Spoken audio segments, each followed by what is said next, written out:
Hey folks, just a little update from New Hampshire House. Northern Pass foes celebrate a victory. Eminent domain amendment must still pass Senate and get the governor's signature. Was a 317 to 51 vote for a bill that would prevent public utilities from taking private land unless a project is needed for the reliability of the electrical system. Revokes eminent domain. Good thing. Hydro-Quebec is going to be sending down these towers and this power into New Hampshire, but they're taking away people's land. And no, I'm sorry, I can't go for that. Collective bargaining changes pass. The House approved a key piece of its budget package that would make deep cuts to social and health programs and includes a controversial change to collective bargaining laws.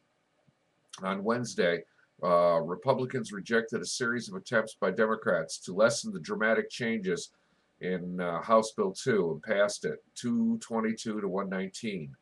The bill would make public workers at-will employees if their contracts end before a new one is in place. The change to collective bargaining, actively opposed by labor, was a late addition to the bill. Again, you know, it's got to happen. I mean, the budget, which the House has cut to nearly $10.2 billion spending package, will be voted on today. I'll have news on that tomorrow, I'm sure.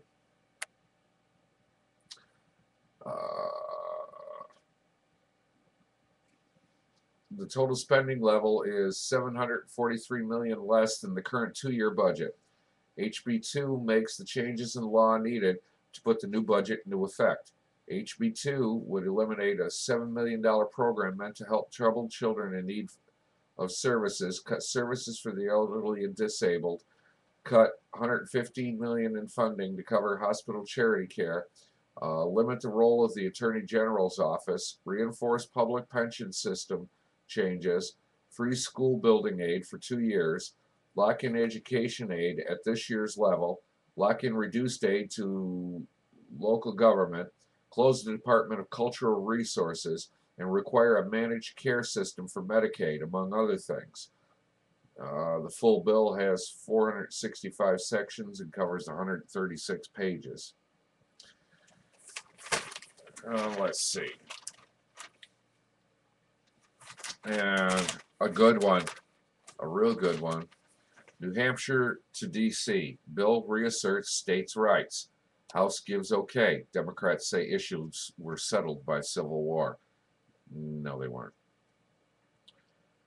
The New Hampshire House Wednesday passed 3 bills meant to reassert state rights over federal authority. They included HCR 9, which would allow the state to nullify any federal law if it feels Congress exceeded its constitutional powers in passing it. Another bill establishes a legislative committee in charge of reviewing whether cities and towns should be allowed to seek federal grants. The Republican majority voted 242 to 109 to pass the resolution, which would reject any laws or executive orders that go beyond specific powers outlined in the U.S. Constitution. Bravo. The resolution states, New Hampshire does not have to follow such laws, saying they are altogether void and of no force. It also rejects the authority of federal officials who act to enforce laws the state has deemed unconstitutional. Noting that 40,000 New Hampshire men served and 4,500 died in the Civil War, Representative Christopher Serlin, Democrat Portsmouth, said, I don't think it is appropriate for this legislature to mock the memory of those who died. Evidently, he hasn't read the Constitution. Representative Itza, Republican Fremont, sponsor of the measure, argued, "It is our power and duty to stand between the people of New Hampshire and the government of the United States. Tell the world in general, and Washington, D.C. in particular, that when it comes to the usurpation of rights, a power of the people of New Hampshire, not here, not now, not ever." We're getting there.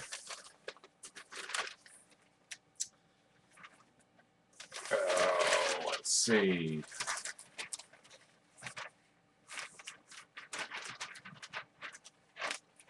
Bill expands use of deadly force.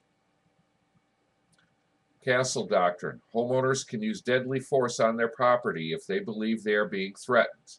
The Senate approved a bill Wednesday on a 17-7 vote that would remove the need to retreat under the state's deadly force statute. Bravo. Senate Bill 88, like a similar bill already approved by the House, would expand the Castle Doctrine to any place a person has a legal right to be. The doctrine allows people to use deadly force in their home, on their property, if they believe they are being threatened. Bravo.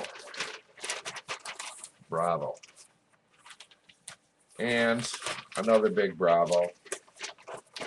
House affirms vote to end RGGI in New Hampshire. The House Wednesday sent to the state Senate a bill that would end the state's participation in the Regional Greenhouse Gas Initiative. The House affirmed a 251-108 vote it took earlier this year to end the program and approved a Finance Committee review of the RGGI program. The bill calls for an end to the state's role in the Regional Cap-and-Trade program. RGGI involves the auction of emissions permits, in which major utilities take part. It uses the funds raised at auction to pay for energy efficiency projects for residential and business customers in each state in the program.